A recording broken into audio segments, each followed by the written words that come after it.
Hello, everyone. Welcome to episode 12 of the Rugby League Coach Podcast. Taylor, they've kept with us for 12 episodes. What's wrong with everybody?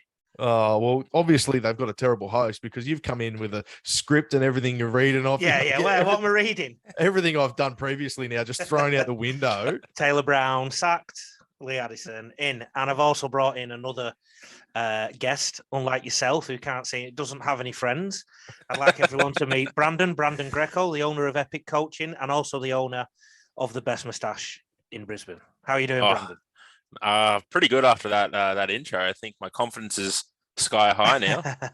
And then we'll just tell everybody that it wasn't that long ago that you had a beard. So if people follow you on Instagram, what's your Instagram? At epic_coaching. If you follow me there, you'll see probably about 6 weeks ago that I had a very glorious untamed beard. And he also does a lot of strength coaching and things like that. Yes. We should probably mention that. Yes. And a massive Brisbane Broncos fan and a massive leaguey. Yes, absolutely. Grew up watching, playing quite a lot of it, actually. And then, Brisbane born and bred. So I got the Brisbane Broncos spirit in me and that Queensland origin spirit. You'll be a bit happier this year the way they're going. I mean, they're probably going to finish in the 8. They're probably going to finish somewhere between 6 and 10, but I would have thought near the 8. So you'll be happy with that? Absolutely. I think this year has been a massive turnaround in a building season, and I didn't expect them to be in that top 4 position for as long as they were. No. But I think we spoke about it on our podcast, the influence that Ben Eichen has had at top tier management. And then I personally think, Kurt Capel has just been as integral, if not more, as Adam Reynolds. Dane Donaghy, the CEO. Sorry? Dane Donaghy, the CEO, the fellow who came from Melbourne. He's been excellent. I think the Broncos are a great advertisement for all the other clubs that are struggling, are in that part, to say, hey, if you make some really quality changes in your top tier management and all that upper level, it can breed success throughout the club and onto the football field. Which I think it's massive, as you've said, that Dave Donaghy and Ben Eichen have done massive things for the Broncos. And I think, if you're at the Titans, if you're at the Tigers, if you're at the Bulldogs, I think you're sitting down taking notes, because it's been a whirlwind of a turnaround. Absolutely. Excited. Yeah. Sorry, go on, Brando. You all right? I was just saying, I'm very excited to see what the Tigers do next year with Tim Sheen's coming back and Benji Marshall. Bunge. It's a bit remiss of us not to start the pod, I suppose, with the awful news that's come through this week about Paul Green. It's not for us to speculate or even report on the nature of his death. It's just that he has passed away at age 49. Our deep condolences go out to family and his many friends in rugby league. I guess, Taylor, I'll start with you. When you think of Paul Green, do you think of the 2015 grand final? I do and I don't. I actually think of a year before I came up here to Queensland and played up here in the Queensland Cup. Paul Green was the coach of the Wynnum Manly side that went 2012, 2013, I believe it was, back-to-back premierships. That's right, yeah, something around that. And he did a crazy tactic where he actually had Jake Granville defending at fullback and then attacking in hooker. Wow. Because Jake Granville was such a live wire that teams would attack him and try to take the gas out of him all game. So he had this tactic where he defended him at fullback. And I heard of that and I thought, mate, how smart, you wouldn't think of doing that in such a high level as the Queensland Cup, maybe under 13s or 14s, we'll put you here in defense and we'll swap you out, you know what I mean? Yeah. But just to have the confidence to do that in a side such a high level, and that's immediately when I think of Paul Green, I think of that, to have sort of the gall and the wherewithal and the knowledge to make a call like that in such a high level. So that's what I think of Paul Green. And I always, on these podcasts, Taylor, I always bang on about the need for a coaching apprenticeship, and I feel that Paul Green definitely did have that, proved himself at a lower level. I mean, even though the Queensland Cup is an excellent level, it is lower than the NRL, and he actually won comps. And I also think that he spent enough time as an assistant and then went and did some real good things at the North Queensland Cowboys. Brandon, what about your Paul Green memories? I bet you'd have loved him at the Broncos. I was gonna say the unfortunate memory I have is when they won the premiership against the Broncos in 2015. But I think what he did that year, he had a state of origin level. I think he got a really bad rap. Obviously, they went down that series and in a very hard fought, I guess, slog of a series. But then to turn around in game 3, and you could see how much that meant for him as well, and how much the players in that third game wanted to play for him. And that's now gone down as the last game he'll ever have coached too. So yeah, 100%. It's, obviously a very sad day in rugby league to hear of that passing, and as you said, our condolences to his family. But he's done a lot for the game and a lot of good. Absolutely. So we'll wrap that up. Rest in peace, Paul Green, and hopefully your family get some peace and whatnot, and everybody in the game who knew him, condolences and chin up to you, and hope you can deal with it. Okay, the big news this week, boys. Ricky Stuart. I think that thing has been talked about and bandied about willy-nilly ad nauseum this week, Taylor. Nobody really mentions the player on the other side of it, do they? Did you see the incident? I saw the incident. I did see the incident. Personally, I wasn't concerned with the incident. I wasn't concerned with, even if he did lash out a bit, I'm not concerned with the severity of it. I don't think it was that bad. The reality is that in the NRL, every single player that takes the field has a set of them. And if you get hit there, it hurts. Yes. And it can happen, and it can happen on accident, and there could be, whatever. It is what it is. It's unfortunate. It is what it is. Are you like me, Brando? Sorry, are you like me, Brando? You think that the comment that Ricky made was something that you'd expect a father to make in his own living room, and he's having a couple of cans of beer, talking about a family down the road that upset him? That was the kind of comment, not for a press conference in the NRL. I mean, like, it's something that, we've seen from Ricky Stuart before, and you're exactly right. It's a comment you make behind the doors. You definitely don't make it in a press conference where we know the media is good at being the media and is going to blow that up. Like, I've seen that thing. I just scroll my Instagram now and it's just some version of it or something, or a meme about it. And it's just almost ridiculous. Who do you follow on Instagram, Brando? I mean, it's not been popping up on mine. All it's been popping up. I was going to say it's literally since we did our podcast, you and ours, my Instagram is just flooded because I started following the Rugby League Coach, and it is just flooded with rugby league things now. I'm quite enjoying it. It's a nice break from the traditional lifting shit I see. So I'm concerned with what is popping up on your Instagram, Lee. if you ever want to see the truth about someone, if you really want to know the real person, and I'm not going to do this on, if you like, on air, on the podcast, but the little circle at the bottom of your Instagram, if you press that, you get a real indication of what people spend most of their time looking at. Yep. So if you can all just do that as a little activity now, I didn't say you had to show it, Taylor. I'm happy. I know where I'm at in my life. I've got some. What do you got? I've got some UFC stuff. I've got some wrestling there, which is surprising. Huh? Nothing crazy. There's some NRL stuff, some John Bateman rumors to the Tigers. I saw that today. Yeah. I got this photo of Cristiano Ronaldo. Man with shirt off. Someone's taken it. All I can say is I must like looking at attractive ladies. That's all I can say. Oh, there you go. Wow, that's definitely not mine. And then there is a retro rugby league jersey. And I tend to have something to do with Manchester City and Coronation Street on there too, or EastEnders. What about yours, Brandon, or is it not for public consumption? No, mine's it's rugby league, dogs, and lifting, which isn't a bad combination. No, you can combine the Ricky Stuart in there, rugby league and weak gutted dogs. Yeah, that's probably why it's coming up for sure. The other thing that occurred to me, Taylor, around all this is that there'll be parents listening to Ricky's comments, and it was harking back to something that happened when the alleged offender, was a child. So what does that say for the wannabe parents of wannabe players in the junior grades about the safety of their kids? One, from being attacked by a gutless dog on the field, in inverted commas. Two, by a parent harbouring a grudge for a decade. Yeah, I think that's probably the most disgusting thing about it is harbouring, the grudge for that long.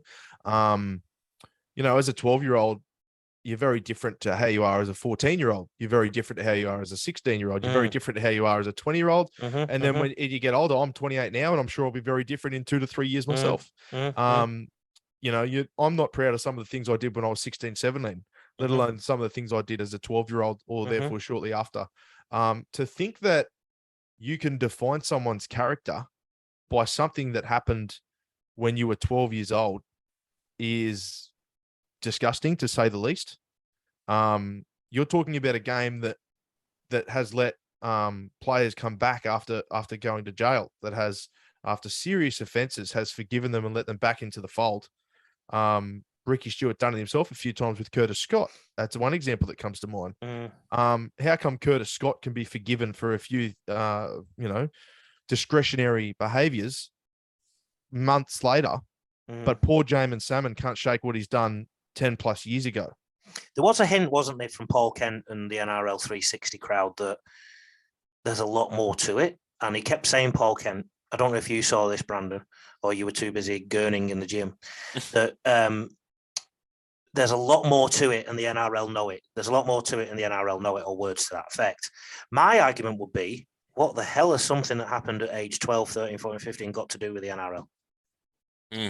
My argument would be, what could a 12-year-old do that would have so much more to it? Can I just stop the conversation there? I was trying to bring Brandon in. Sorry. And no. For once, Taylor, you didn't do anything wrong. Brando's answer to my point was, That's not the best answer ever. I think it's first and foremost, you're in the public light. Ricky Stuart should know better. Whatever comments you want to make, where I'm not going to judge those comments, because I've said stuff behind closed doors that I probably shouldn't have let slip. But he said it on a public forum. He should be held accountable to his actions. Yeah. The incident that took place, obviously nobody knows all those years ago, 12 years ago, but I couldn't agree more with what Taylor said before about, fuck me, I said the dumbest shit when I was 12 years old. Yeah.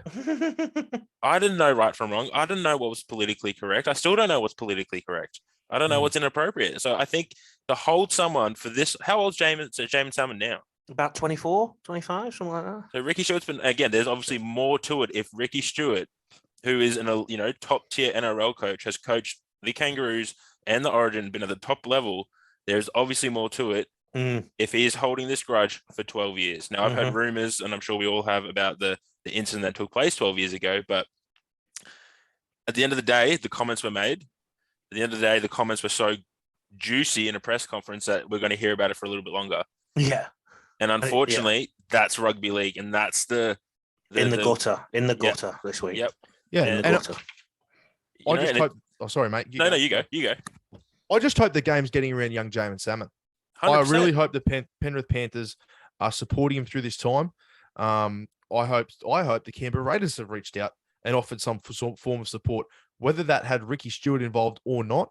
I think the club, who has paid their coach as a representative, should be ashamed of those actions and should certainly extend a white feather to say, per se. Like, at the end of the day, in my job, if I come out and said something like that, even if it was about a direct competitor in a public forum, there would be some serious consequences, and I would not be surprised if I was let go from my job. Now, people were saying that the NRL should ban him, this sorts of that. I think that what the NRL gave him is suffice. I think the Canberra Raiders not giving him anything is probably the worst of the situation. I don't think that embodies anyone's values as a club.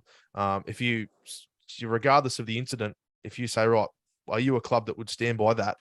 I think 99.9% of clubs would say, no, they're not. Actually, I say all clubs would say, no, they're not. Every single club. For some reason, the Canberra Raiders have let this slide without any official comment from the club.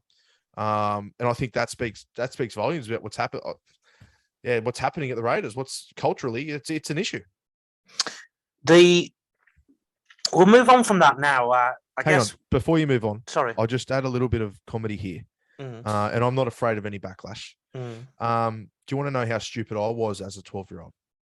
Go on. Yeah, fucking oath. My first email address that I made for my MSN and for my first MySpace and Bebo and Facebook account and all those juicy things was wearing _ G-strings _ must _ hurt at hotmail.com.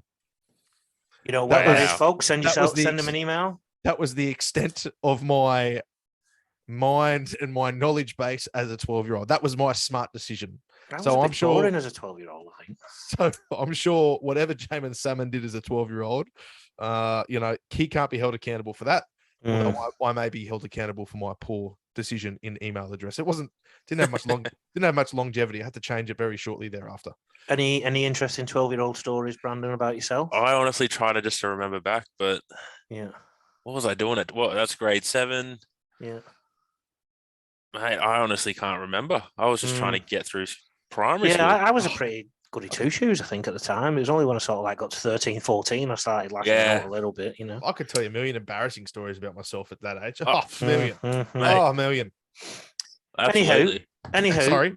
You're all right. Moving on. I guess we're coming into that time of year now, gents. And I guess with you two specimens here on the podcast, and for those who, for those who are watching and listening, I just want to let you know that there's 3 specimens on here, really. And one of them's past the best, but me and Brando are still going well. Now, Taylor, you play Q Cup, so you've been through the whole November start to pre-season when you dread life, and then you have a couple of weeks break over Christmas, and then you get into the season, you play every week, and blah, blah, blah, blah, blah, blah. This time of year now, 3 or 4 rounds left. You're thinking about semis if you're in the hunt for a competition, or things are starting to wind down if you're not in the hunt for a competition.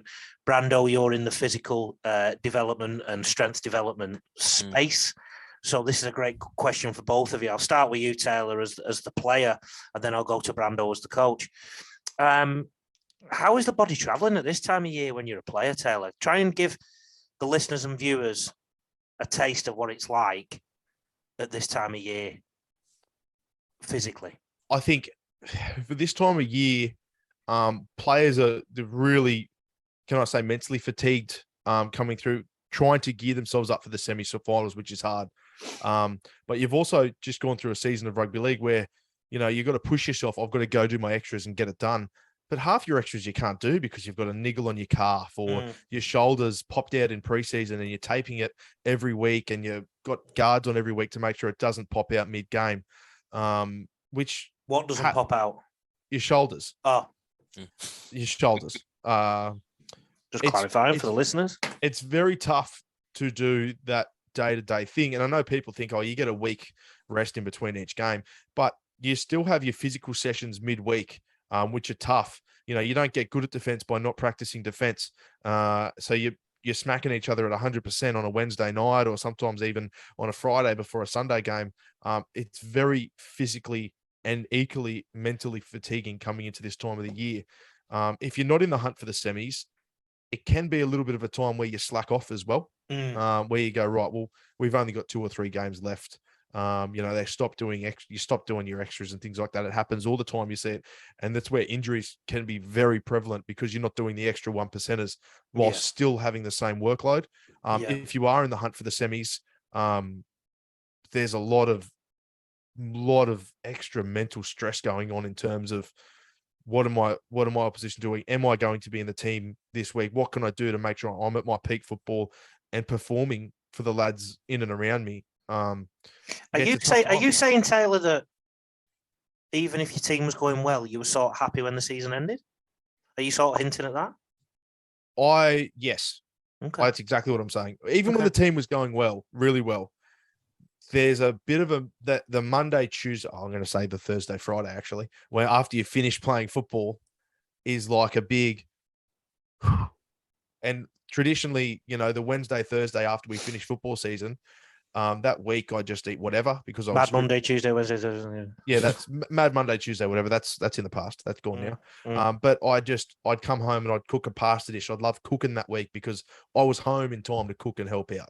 There'd always be big pasta dishes because I couldn't eat many of them during the season because, let's be honest, I was inclined to put on a kilo if I smelt a bit of carbonara. You know what I mean? Yeah. But yeah, mate, we went that good in the season. It was still very nice to just breathe out and relax. Brando, as a somebody who programs these kind of things and periodizes and whatnot, what do you think when you hear these kind of stories?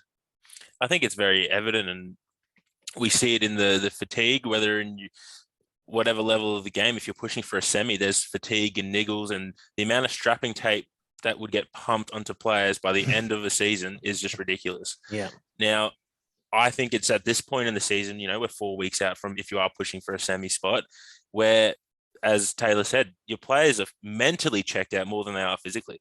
Not even checked out, it's probably the wrong word, but mentally exhausted. Yeah, they're mentally battling. Yeah, 100%. So they're showing up. And one thing that I like to try and introduce when that happens is variability. Let's change it up. Let's still tick our boxes, but how can we do it differently? Because if we're doing something different in the weight room, it can create energy, and energy is going to be another thing that's just going to carry us forward. Our priority, and I think, rugby league could do a little bit better, is what we do in my sport is track the micro data, not necessarily just a GPS tracker, but how we sleep, how we recover our stress levels, and we grade them, and we can use that data to extrapolate and go, cool, we push really hard on the Monday night, which means we have to double our recovery sessions on the Tuesday or something like that. And just looking to change things up can just really induce another, or give players another breath of fresh air leading into this time. And I think that's, a lot of coaches are hesitant to do it because if something's going well, why change it up? You're welcome on this podcast anytime, Brando, because you bring in words such as extrapolate. I mean, Taylor, it'd be nice if you came up with some big words occasionally. I mean, I do say words such as pontificate or discombobulation, and the like. Taylor, you came from the country that created our language. I would have hoped you're accepting come up with a bit more than that. You're accepting it now. That's great. I think I've said this with you before, Taylor, that I firmly believe a team like Parramatta this year have honestly done so much to try and time their run, because there's a growing. I remember Manly talking about it when I was there back in 2008, about it's all about timing. And I think as the physical demands have got greater and greater and greater, as the gym training has gone towards the PB all the time and the pushing the body to its ultimate limits, and our players are breaking down, each club is like a mash unit by round 8. I think Para have gone all year trying to time their run. And I think Melbourne might be in a similar vein, and I think the Roosters might be in a similar vein, and that they're basically saying now it is almost impossible to go hard from March to October. What you need to do is get some wins on the board early, at least be sort of 50-50 for a while, and then time your run. I always use the example of Rabbitohs last year. Their defence was leaking points left, right, and centre last year. People were saying you can't win a competition if you've conceded 50 points, and they lost the grand final by a try. And Wayne Bennett just turned the screws on the defence around about now, 4 rounds out. Number one, have you had experience of that, Taylor, at your level of playing? Number two, do you think that is what is happening in the NRL, that teams are just cranking things up now? Number three, how would that impact you as a player?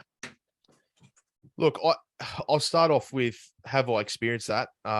Yes, I was pretty lucky at the Dolphins throughout my time to have some really quality strength and conditioner trainers, and a head coach who really listened to them and believed in them. Michael Walsh ran the head of rehabilitation program at Redcliffe. He worked with Gerard Parle and Anthony Guilfoyle through a couple of different years there to really manage loads coming into the back end of the season. We used stuff, Brandon, that you were talking about not long ago. We had apps on our phone. We'd be tracking our sleep, tracking our eating patterns, how we're training, how we're feeling, where we're sore, why we're sore there, what have we done about it, all those sorts of things. I was never really in a group that they said could have a week or two off, but there were rounds where they did rest key players, things like that. Extra long weekends for certain blokes. They certainly did it to time their run. I don't think it's to the extent that we've seen in the NRL, but I also don't think that our load and stress probably would have been up there with NRL as much. Obviously, they're full time. They have extra sort of stresses that they are there in cup, but they're different. But do you believe, sorry to interrupt you there, but so this is like stress, as we know, is aggregate. So it's encompassing, your body can't tell whether work stress is putting pressure on you, or you've had a fight with the missus causing stress, your body's going to react the same way. I just, when you said, full-time NRL players, they have, I guess, more stresses. I mean, I would probably counteract that because, you're going from one stressful environment of your full-time job, some cases, going to, another practically full-time job. And I think that stress management would probably be more or harder to manage at a Q Cup level than I dare say an NRL. The reason why I say, they probably have a lot of is because I never experienced full-time football. So I don't, it's hard for me. It's hard for me to comment on those stresses. If I played a bad game of footy, yes, I would be answerable to my coach, my teammates, and ultimately the selection table on a Tuesday afternoon when the team was read out. But there are the added stresses of the NRL of if I play a bad game of footy, it's going to be in the papers for the next 2 days. Some reporter's going to bail me up out the front of my house when I'm trying to go to the markets with my wife and kids and ask me if I think the coach will be around for next year because we're on a slide, or do you know what I mean? So I think they have stresses that I can't comprehend and fathom because I haven't been in their situation. So that's why I say they would have things that, it very well, you're right. Stress is stress. But yeah, that's why I say that. There's another way of looking at it, this problem too.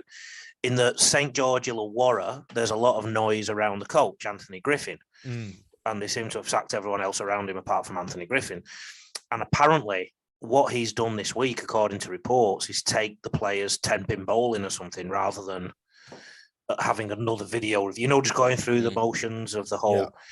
So there's another end to that, isn't it? You could be pushing yourself trying to achieve a competition win, and therefore your mental and physical levels. I'm a big believer in energy in the tank, Brando. 100%. I often encourage my strength and conditioners to always coach my players in the sense that they, if in doubt, do 5 minutes less just so they had a bit more in the tank for the next session the day after. Yep. So I always wanted to leave a bit in the tank. Because I'm a firm believer of that. You want players chomping at the bit to do things. The pre-season is obviously all about preparing them for the grind of week to week. But in the week, you want them to have energy. You want them to be climbing the walls almost before they play rugby league. But imagine your season is sort of petering out. I'll start with you on this one, Brandon. Your season's petering out, and going to training can be a bind. Do your injuries and your little niggles, do they become bigger in your head? 100%. Yeah. If you're having, if you're down in the dumps because you're not winning games, your niggle's going to feel a lot worse and be a lot harder to manage than if you're winning games week to week, feeling great. So let's do a bit of role play now. Taylor loves role play. I'm the head coach, right? Brando, you're the strength and conditioning guy, and Taylor, you're the player. Okay. It's my head on the chopping block because to be honest, to be a bit arrogant about it, this doesn't really happen very often, but it's my head on the chopping block because we're not winning many games. So I want to train on the field and I want to do the video because I want to get a win next week. What argument would you come back to me, Taylor, from a player's perspective about, you're not feeling great? What if you're the player's representative? What would you be saying to me as a coach, like to tone it down or whatever? What would you be suggesting? It's hard once a coach has got it in their mind, I guess, that this needs to be done. To sway a coach, pretend we have a great relationship and that you've got a good. You've got my ear. I've got your ear. So how would you approach it with me? I guess I would approach and just say how, the boys are feeling. I'd just be like, walking into training, be like, hey mate, well, what's on the plans? And if I'd hear, we've got this and that planned, I'd just be like, oh yeah, I think, I just think the boys are a little bit sore and struggling a bit. I'd come from it from my angle and say, mate, I'm struggling from Wednesday night, or I've had a big, I'd always reference something that we did. Like, oh mate, those whatever in the gym. I said they just absolutely killed my hammy, or they did this, and just feeling a bit tight, whatever. And then I'd just slip it in. I think most of the boys are feeling that sort of way as well. And what would you want? What would you want the outcome to be? At the end of the day, I can't be like, nah, mate, we shouldn't do that. We should do this. All I can do is say where I'm coming from, where the boys are coming from, and he does with that information what he does. my outcome would be just to not even just to have a muck around, just to tone it down a little bit. Just tone it, just take the edge off it. You know, sometimes in training, you do drills where you go 4 minutes fitness because it was calculated that on average in the Q Cup, there would be 4 minutes till a break, whether that be a drop ball or whatever, a try or whatever. On average, it was 4 minutes and a certain amount of seconds. So we used to do our fitness times. We would do 3 or 4 drills that went for a minute each, hard labor intensive. And we would be aiming for that 4 minute block to have our rest. Then we'd have a minute's rest and then we'd go into a drill, right? There's no reason why we can't have that 4 minutes, do that drill. And then instead of going 4 minutes labor intensive, just do something else to be little skills related on the side. Yep. Are we getting something out of the session? Yes. Or just play games in training or something. Are we flogging our body, you know, when we're already sore at a certain part of the season? No. So, that my aim would more be just to do what you have in mind, but just turn it down a smidge. Do we need to do 6-on-6 down a corridor in the middle tonight? Do we really need to do that? Brando, I'll bring you in there. Defense skills. We're in the meeting. You've listened to the player. I would probably then, agree with the player and then tell the coach to read the room, see what his sacked. No. it'd be that, read the room, see what the players are feeling, and then tone it down. It can be, if it's the gym session planned, we dial back, we do something different, or you get on the field and you do something different. You play a game for that fitness, make it fun. Just something to bring energy back to the players, but not at 100%. No, it can be so hard though to when a coach has their mindset made up on what needs to happen and what's going on and their goals and things like that, their goals for the team, what the team wants. It can be very hard. I remember, I'm not going to name the coach. I'll name 1 year playing football. We'd lost the first 3 out of 5 or first 4 out of 5, right? And we won the comp the year before. And everyone's sort of looking around going, what's happening? What are these blokes doing? And round 5 was against Townsville in Townsville. And we got done again by like 20 or so points. There was a couple of young blokes on debut today. We were hit heavy with injuries. And after the game, I remember just sitting on the bus and talking to the captain and going, mate, we need to go have a beer. Like, we just need to there's heaps of new blokes in the side stuff. We just need to have a beer. We're on tour. A couple of blokes had debuts today. Yeah, we didn't win. Celebrate something, have a little bit of fun together, and then refresh and hit back on a Monday, Tuesday. Yeah. That was my opinion. Whether that opinion was right at the time for the head, that was what I thought. Anyway, before we got on the bus, we got pulled aside from the coach and he said, mate, no one's to have a beer. The whole team did. Anyway, the captain ended up bringing the coach around and we did, let's say a certain member of the senior playing group convinced a few others to break a few rules that night and have a bit of a team bonding session. Not necessarily the best thing to do, and I'm not advertising that too much, but that happened. And look, we went on to revive our season shortly thereafter. Whether that's what we needed or not, I spoke extensively with the coach on the Monday because I had, let's just say, some answering to do. And I could also see his point where, what did we have to celebrate? You've got clubs like Melbourne who beat the Cowboys the same night in Townsville, but they weren't happy with their performance. So Jason Riles stayed up all night, cut up video, and they had a session at 5 a.m., got the players up at 5 a.m. to do video the next day. So, there's 2 contrasting different ways to go about it. So just once the coach has got their mind made up, it's very hard to persuade it. There's also other things that happen in full-time environments too. So say you're a Sydney team that's playing in Brisbane, and the game finishes about 10 o'clock, you're back in your hotel about 11. Coaches will often call a meeting at 11:20, just so players don't go out on a drink, or to keep it as late as possible, kind of thing. There's one, I've had a load of experience in this and planning all this, and I guess I've always tried to preempt it so it never got to the players being tired. And sometimes the answer isn't always work. We all learn in different ways, and one of the big ways is visual. So sometimes just teaching something with one-on-one video or video review can be just as powerful as going out in the field and repairing it sometimes, or it can be 70% studying the footage and then just 30% repairing it.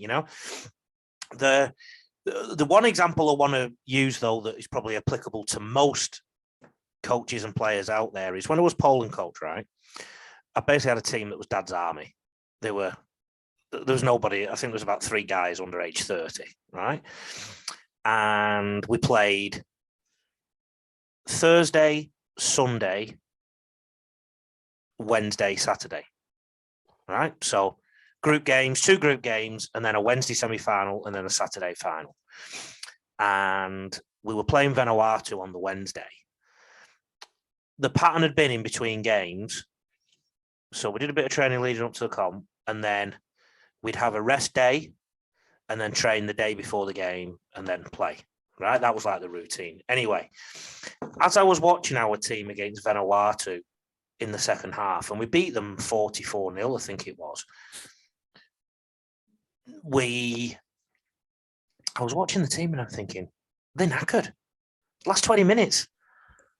And I'm thinking, they're knackered. And I ended up substituting some players. I think we played for 12 for a while, just because I didn't want them to get any more niggles. Mm. And I went in the sheds and I could just tell, look at it, it was like a mash unit. I said, right, boys, I said, you're not getting a day off tomorrow, but you're going to come in and we're just going to massage. We had those padded leg things that could massage you. We had loads of that stuff, so the players were getting rubbed down and everything. We're going to massage, stretch. I'll take you through some video stuff. And you can have the day before the game off. I said, I just want you to get your bodies right for the Philippines final. Anyway, they came in the day after, and I didn't even do a video review with them. I just gave them a Winston Churchill speech. And I said, it's just literally all in your minds now. And gave them the whole, you just need to put yourself through 80 minutes of torture on Saturday for a lifetime of memories and all this kind of thing. And for 40 minutes of the final, we were the dominant side. It was 14-0, but the juice just ran out of them. And I honestly reckon, and we won 14-10, right? And we defended our own goal line, some at Cranwick, so we won the trophy. I honestly reckon if I hadn't have taken that step after the Vanuatu game, we wouldn't have won. We'd have got beaten by 30 because the bodies were broken. You could tell. And that's, to me, it is just so important. And we push our players to the absolute limits in this sport. And bigger and stronger is not always better. And that really gets to me. On that note, moving on to strength training. You're a bit young, Brando and Taylor, but before you guys were born, or just maybe as you were young kids, the game was part-time and the gym was just a bloke who stood in the corner, mate. Mm. What a difference in strength training happened in rugby league in the last 20 odd years, Brando. Absolutely. It's been, in any gym, the difference has been crazy. In rugby league, it's been incredible to see the leaps it's taken. I've been lucky enough to rub shoulders with some of the best S&C coaches across the globe and what I do, and especially for the guys in the States, what they do in the NFL. And you can see now the NRL is starting to level up in terms of performance. I think it went a lot of the strength training went to that bigger is better, stronger is better. And I think that's where we saw a lot of players break down. Yeah. And I think that's evident in the players' shape that we're seeing now. Your forwards aren't as well, unless you're talking about, Karma Kamitha or Nelson Asafa Solomona, but your forwards aren't just that brute big guy. They're agile now. They're athletic. And that comes from your S&C. I don't know if the thing of a pectoral tear ever used to be in the game. Do you, Taylor? No, the first pectoral tears I ever heard of was when I was in the under-20s program. But what I will say is that those injuries that I was talking about, pectoral tears, ACLs, all those sorts of stuff, 2012, I think it was about 2011, 20 to 2014, Lee, you might be able to brush up on my timeline here, but big teams were just dominating the NRL. The Bulldogs had the Sam Cassianos and all that sort of stuff. Well, South won a comp with the Burgess boys and Isaac Luke just running off the back of them, kind of thing, That's what I was about to mention them. Thank you for interrupting me. Yeah. And that they just got so big. And I think now with the recent rule changes, those players are dinosaurs now. They're gone. They're out of the game, but they're replaced with speed, which they're getting just as many issues now with ACLs and sort of stuff with the speed of the game and the fatigue in it. I think we're about to hit a real transition period in rugby league. I really do. I think that there's lots of former players and stuff out there. One I know, Anthony Cherrington, they're doing this knees over toe stuff. They're looking after their joints. They're trying to. These guys didn't exist 4 years ago, 3 years ago, and now they're coming out of the woodworks with all these programs that everyone's just swearing by. I think we're about to hit a spot, and Brandon, you could probably talk a bit more about this. In reality, I'm just a bloke who played and is now just seeing lots of changes.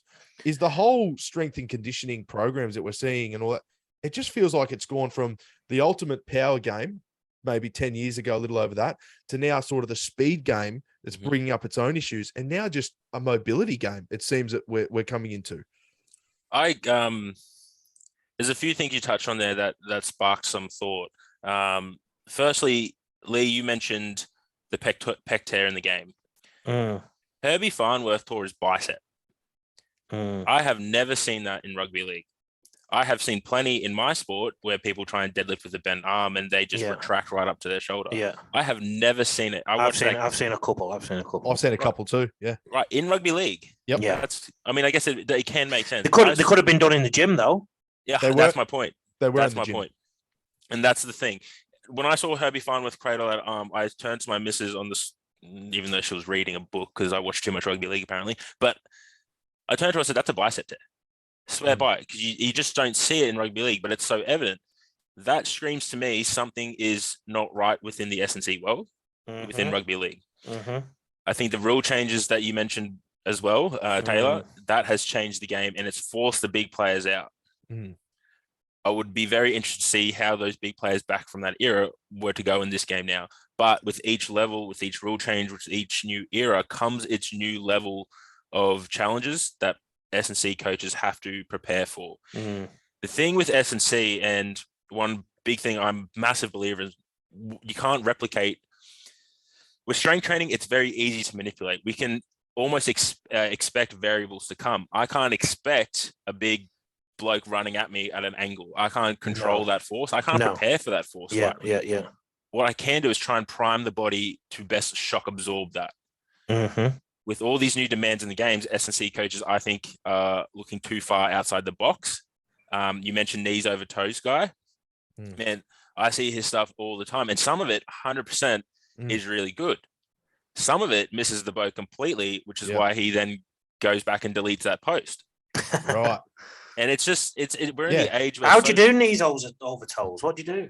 Oh, he doesn't. So he's a basketball player from memory. He's got a few injuries around his knees and patella tendinopathy, things like that. So achy knees, and he created this program. And he's right. Injuries occur because we don't have the range of motion initially to perform the movement. When we don't have that range of motion, we don't have the stability around the joint. So to rehab a joint, we first need to introduce mobility and then obviously overlay with a degree of stability. So this guy's created the most whack protocols I've ever seen to rehab a patella tendinopathy. Like, he's doing shit that I honestly didn't think was possible. Rehab what? Rehab his knees. Oh, his patella tendons. And that's these sorts of people, right? You go back 10 years ago on your Instagrams or your social medias, there'd be videos of people deadlifting ridiculous amounts and bench pressing ridiculous amounts, right? There's still that. But these days I go on Instagram. They're on Brando's feed. Yeah. There's these blokes on Instagram or Facebook, whatever, and they're in a front pancake and their legs, they're doing the full frontal splits and they're all sorts of this. I just feel like mobility in general has just had this big rush coming back in. And I feel from the outside looking in, and as I said, Brendan, you know way more. I'm very dumb when it comes to this stuff.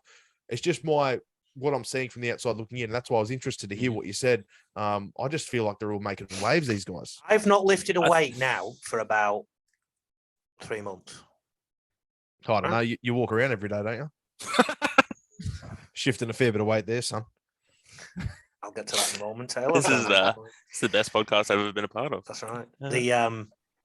And people in glass houses should not throw stones. yeah. Pot meat. I've actually got a little point in my notes here that I'm going to bring up about you and your weight. I've not done weights for about 3 months, right? I've just done a few push-ups and a bit of chin up, all that kind of stuff. I feel 1,000 times better. I feel like I can, and don't get me wrong, I'm no red hot trainer or anything like that. And my commitment to it has been really hard because of all the work I'm doing and whatever else, traveling around. And when I go to the gym, they say, "Oh, we're not seeing you for ages." But I do a bit of boxing and stuff. Boys, I feel a hell of a lot better because I've grown up as I got into my habits from about age 14, 15, training, gym. And I ended up to a point where I just felt heavy and stiff and, Yeah. And that's the issue. You apply external load onto someone. Obviously, as I said, an external load. So our body has to adapt. I use powerlift as an example because that's all we do. When I'm up around, what am I at now? 106 kilos. And my competition weight, I'm about 110, 112. And I fucking hate life. And that's not that big. We have players running around at 120. So the issue with S&C, I believe, at the moment, you said it before, Taylor, like they weren't around. These guys weren't around 10 years ago, but suddenly everyone's like, wait a minute, I can sell shit on Instagram. So they had to do extreme crazy things to create attention and start buying in. But how much carryover does it have to the sport and the sport or what you're doing? And the other thing I ask when I see all these Instagram things, I grew up I didn't grow up. We're about the same age, Taylor, sorry. But Lee, obviously you're a bit older, and I was brought up in a traditional Italian family home. My old man was, he worked hard, fucking up at 5 a.m., not home till about 7 p.m., owned his own business. But my old man knew everyone in his work street. He was famous offline. Like he was our homegrown hero. And I took that principle into my own business. And I was like, fuck, one thing, maybe because I'm an old soul, I hate Instagram. I hate social media. Yeah. It just does my fucking head in. But I became really good at my craft before I even started doing anything online. And the best thing about that was it gave me experience. It gave me real world experience, and it taught me how to talk to a human being before I sold anything online. I look at a lot of these people online. I'm like, where's your resume? What the fuck have you done in the world? What the fuck have you done in the industry? And that's my frustration with it, because you see all these guys like Knees Over Toe who are putting out so much content. Yeah. But how relevant is it? Like that Knees Over Toes guy, relevant in the NBA world? 100%. Yeah. Can you carry it over to, say, NRL, NFL, where the impact is so fucking high? No way. Can you carry the principles over, Brenda? Like the principle of working on mobility. I just feel like flexibility and all that stuff aren't something that they've done in the NRL for long. Is there a place for that in the game? 100%. Is that going to, like injury prevention, that sort of stuff? Is that going to help our players that are doing ACLs every second week, that are doing pec tears, we've got squads of 36 diminished down to 25? The casualty list, as you said, it looks like a match board, Lee. I think we've got to look at the injury equation now. A lot of the way we've looked at injury in the past is so injury equation is injury is equal to tissue tolerance, force applied is greater than tissue tolerance. So our muscle tissue or tendons, ligaments can't handle the force that's been applied. Now we can control the force, as I said before, in a gym, but we can't necessarily control it when we have someone running on out on the field trying to rip our heads off. So there are going to be forces and demands placed on the body that we just can't prepare for in the gym. We can do all the mobility, stability, flexibility work we want. Unfortunately, incidents happen. If we look at most ACL tears, if we look at the knee joint, it's a hinge joint. Like my elbow, it only does this. If as soon as I put any rotational force on that and then get hit in an impact, I can't prepare for that. You can have the best knees in the world and you can do whatever you want. Unfortunately, we just can't control some scenarios. I did my Achilles running in a straight line. Do you know how hard that is to do? Like it is one of the strongest tendons in my body, but I slipped in a rain-soaked field. My studs didn't grip properly and it just went ping. Just unfortunate. Yeah. I don't know if that answers your question. I feel like I just no, it does because I'm looking at the injuries and I'm saying, well, are the clubs doing enough mobility and injury prevention, all that sort of stuff? But I guess one thing you've highlighted there, which is bang on, it makes total sense, is that you can't train the body to deal with most of those impacts. At the end of the day, they're tissues and tendons, and it is what it is. This is okay. So to answer your question, I guess a little bit step further is if we use that equation of injury is equal to force applied greater than tissue tolerance, if we manipulated what we did in the gym better, I believe we could see less injuries in terms of, hamstrings, pec tears, even possibly ACLs. Because if we're not fatiguing surrounding muscles of an ACL in the gym to the point, to a greater extent, or manipulate how we apply that force, we could see a decrease in injuries on the field because our tendons will be healthier, our muscles will be healthier, and be able, I'm not saying we're going to eradicate ACLs from the game, but we could see a decrease if we aren't over fatiguing ourselves within the gym, in the gym capacity.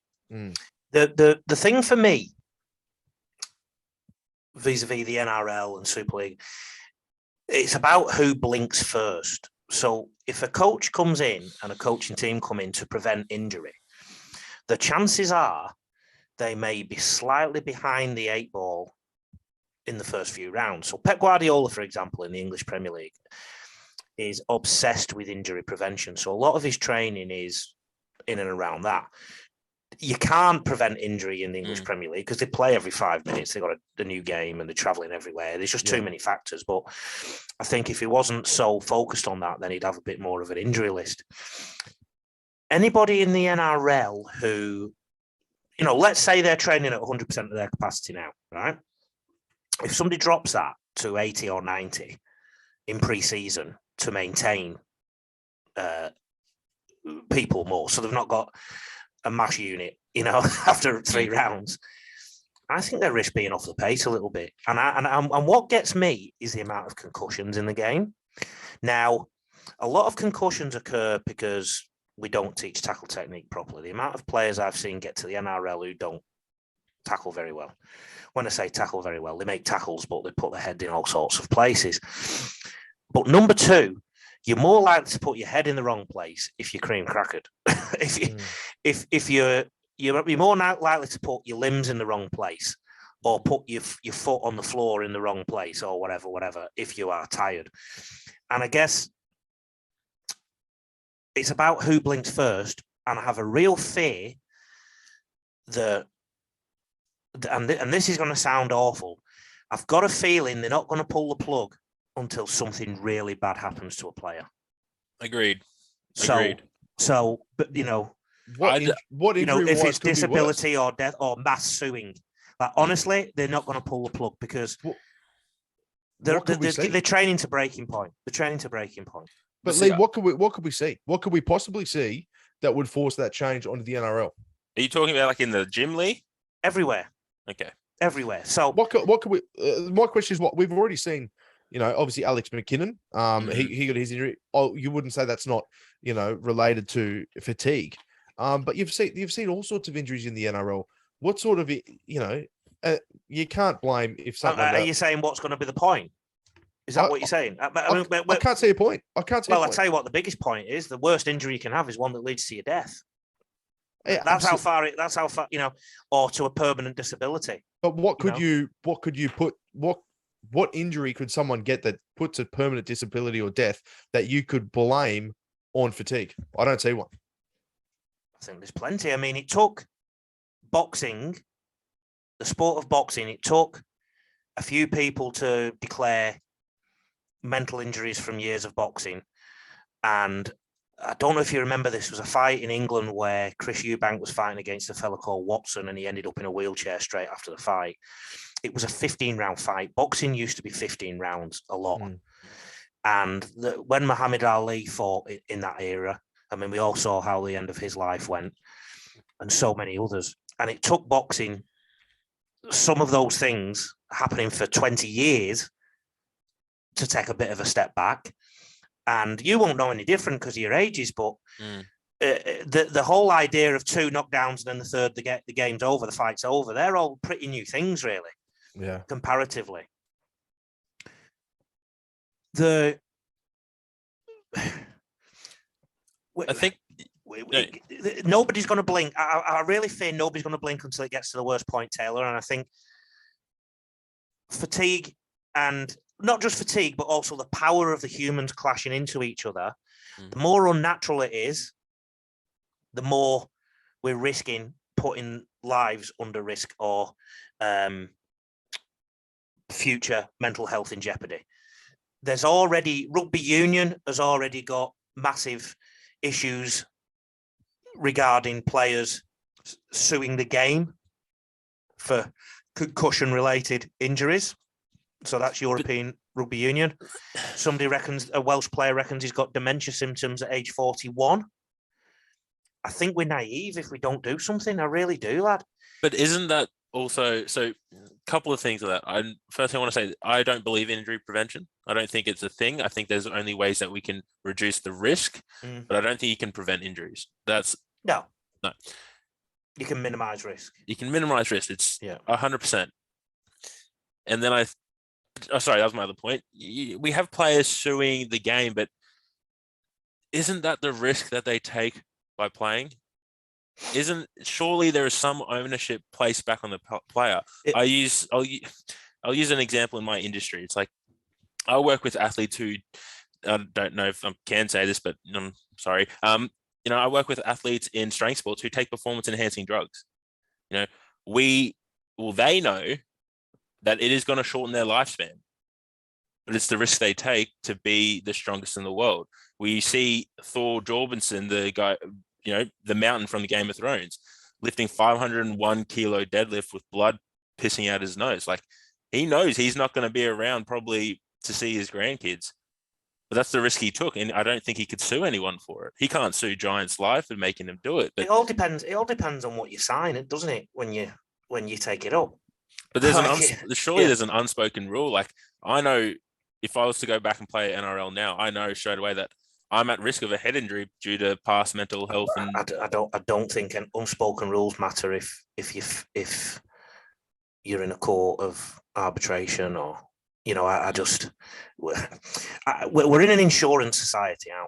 So you play a sport and then you pay for insurance to make sure that if you get injury, you sign something that says the club or whatever isn't liable. But maybe you didn't 20 years ago, is what I'm saying. And then you crack on. In Argentina, when I visited Argentina, the onus is actually on the player and the person to go to the club with proof that they are medically able to undertake a sport or an activity. So the whole industry over there is in medical centres and doctors that sign certificates to say you're healthy, so in health checks. It's a complete flip around, right? So we're in that insurance society, in that where there's a blame, there's a claim. Right?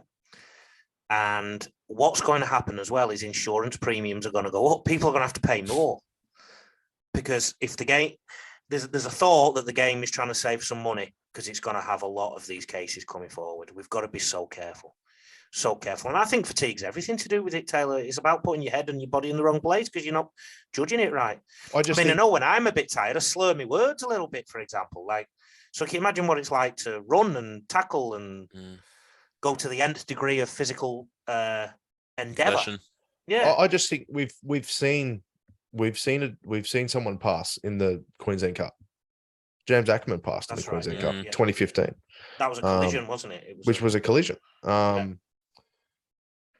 So unless we see multiple of these, I don't think we'd see something that happens live in play that makes the massive change in rule set. I'll give you something. If the judge who was ruling on any case like that, I won't say Ackerman's because it's not right, but let's say something happens in a tackle next week and the judge isn't pro rugby league and doesn't really care for rugby league, he could come down and say, well, who was the coach of this player? And if that coach hasn't done a course, which is so common, the game could be in real trouble. And this is the problem we have. I mean, we are in a society now where these things do matter. And Peter V'landys tried to bring in a high tackle crackdown over a year ago. I mean, maybe he went around it the wrong way, but the game jumped on him. And we can't have this attitude anymore. Rugby union, if you tackle over the shoulder, you're straight off. I think if you look at the head, you go off. And if you're a parent looking at which option, Australia is just one corner of the world with 25 million people. Around the world, rugby union gobbles our sport up. Absolutely gobbles our sport up. And then here we are with rugby league, where we have injuries left, right, and centre. I know top players, right, who have actively sought rugby union contracts to give themselves a rest from the NRL for a couple of years to prolong their careers because it's too brutal.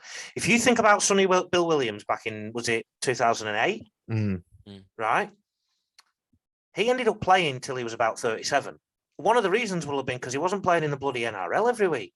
Yeah. And having his body pushed through a meat grinder every week. And then, I know what he did wasn't great or anything, but he prolonged his career. I play in a game where you do a few less hit-ups, a few less tackles, and you get big rests in between some of those as well. We've done 2 stints in between. And I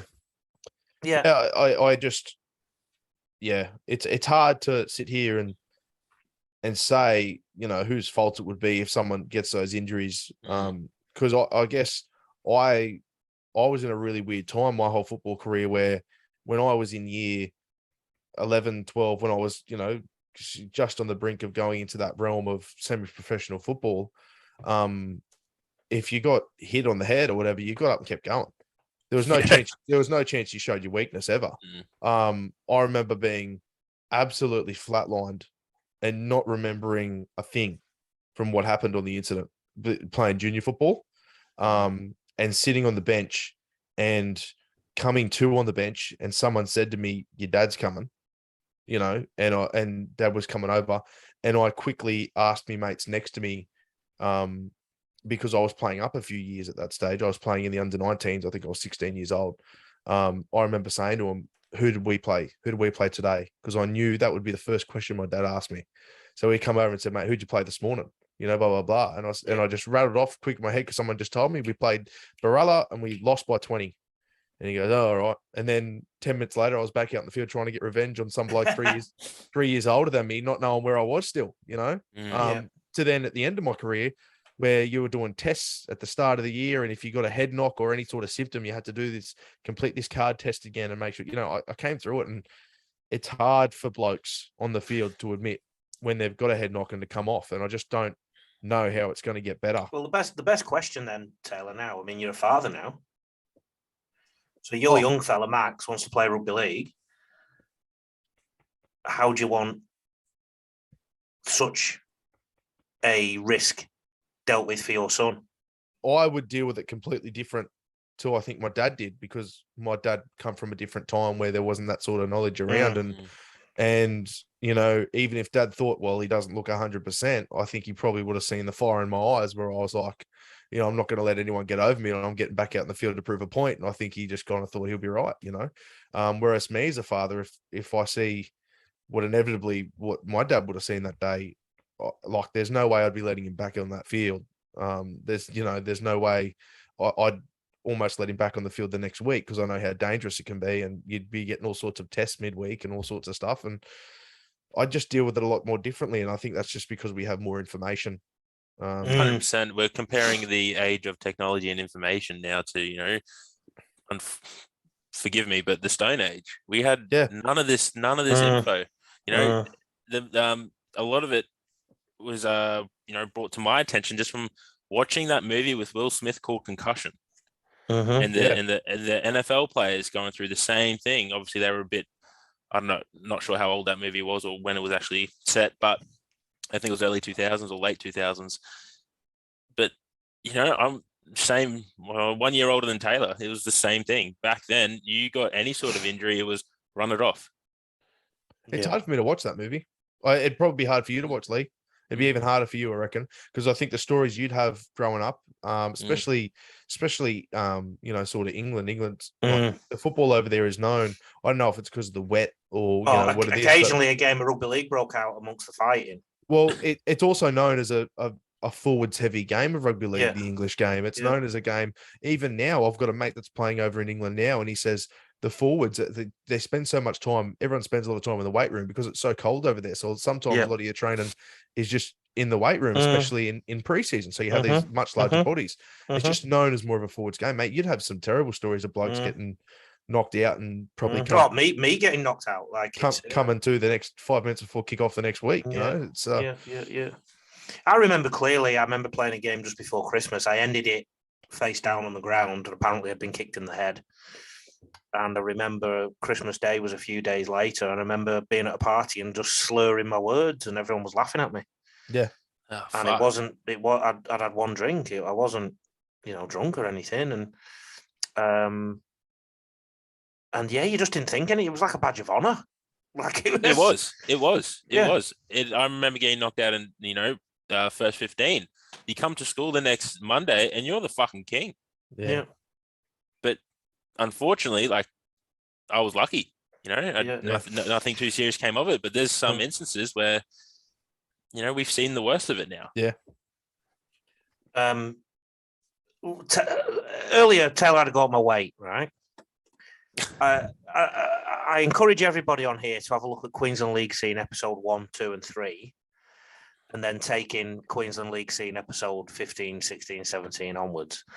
And let's all look at Taylor's physique in that time. Taylor, can you talk us through your programming this year? Look, I'm not going to sit here and deny there's been a backslide. I'm not going to sit here and tell you I'm in good form. But I will tell you that's in the past. This morning I got up at the bright early time of 4:45. I put my headphones on and I went for a run walk around the neighbourhood. A run walk to be easier on the joints. They haven't. Did the police catch you? Mate, anyone would have caught me. There wasn't much pace going on. How was the weather at that time? Was it crisp? I had a jumper on, but it wasn't too bad. That was mainly to help with a bit of sweat. You know what I mean? And me joggers. But yeah, no, just a bit of a go around the neighbourhood. I'm getting some good habits back on board.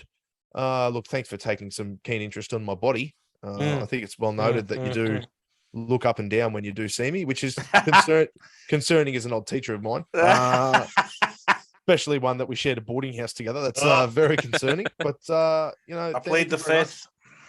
Thank you very much, and I know I do have lots of fans on all these podcasts and shows that do look me up and down, and it's my wife's biggest worry that I'll start growing somewhat of an audience, and I'll move on to greener pastures with my boyish good looks. But I'll add you to the list of fans. Thanks. So Brando, Taylor needs to drop a few kilos. Any tips? Do what works for you when it comes to losing weight. What works for him. Tell you what works for him. It's I'm a beanbag where he is.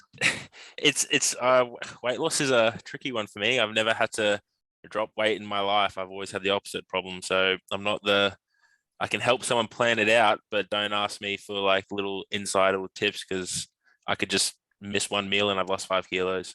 I'm not one of those men though that goes, I've put on weight and I don't know what happened. Like I damn well know what happened. I was there for every mouthful. I saw the whole thing. You worked hard. Yeah. I worked very hard. I think you belong in my sport, mate. And I know what I've done to get here, and I know what I have to do to get away from here. So,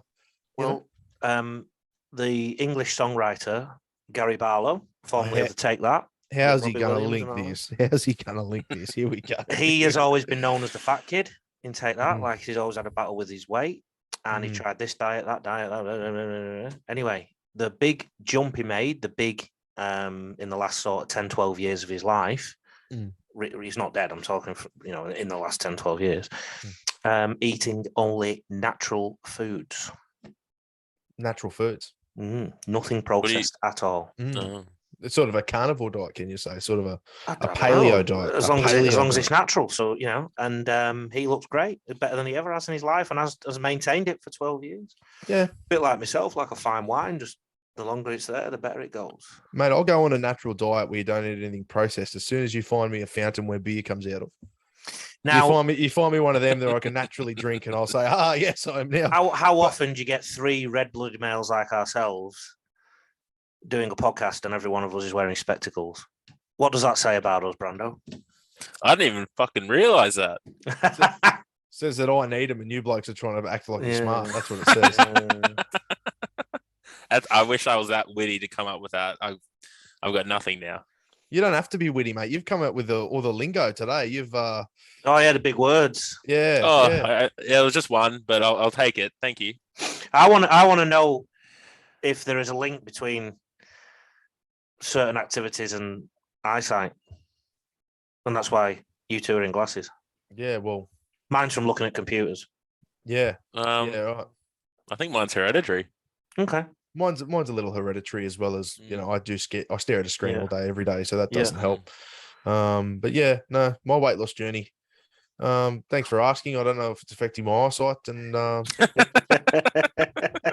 I've been telling the missus for a while. I just need to get some more cardio sessions in. That's what I need. Up the cardio sessions. Well, go on epic_coaching on Instagram, and I'm sure you can get some tips off me, mate Brando. Absolutely. Please slide into my DMs any day. Oh, you sounded so sleazy then. I tried my best. Into my DMs. I haven't slid into a DM for a long time. I am waiting. Waiting. Okay, that's good to hear. There we go. Taylor likes to send me messages on Insta having a pop at me about something. We have Instagram wars, don't we, lad?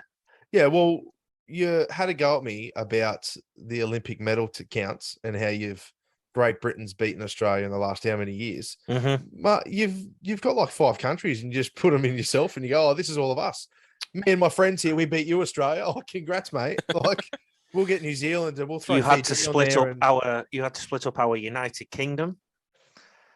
And if you add England plus Scotland, Australia finished 3rd. Yeah, if you add other countries. Well, nothing's connected to Australia, lad. What's the question here? What are we all talking about? Like, are they England different to countries? Scotland, all you have to do is throw a tennis ball and you're in Scotland. Yeah, I've got a good arm. I'll get it in New Zealand from here. My question is though, so does that mean all of America is just like, Canada? Is that the USA? Well, no, because they're obviously Canadian. But they're connected. But you can throw a tennis ball over there. It's all about the whoever conquered what and the like, Oh, really? You're going to bring that up? I think lots of parts of the world are still angry at you fellas for doing what you did. Greco, who's going to win the NRL comp? Oof.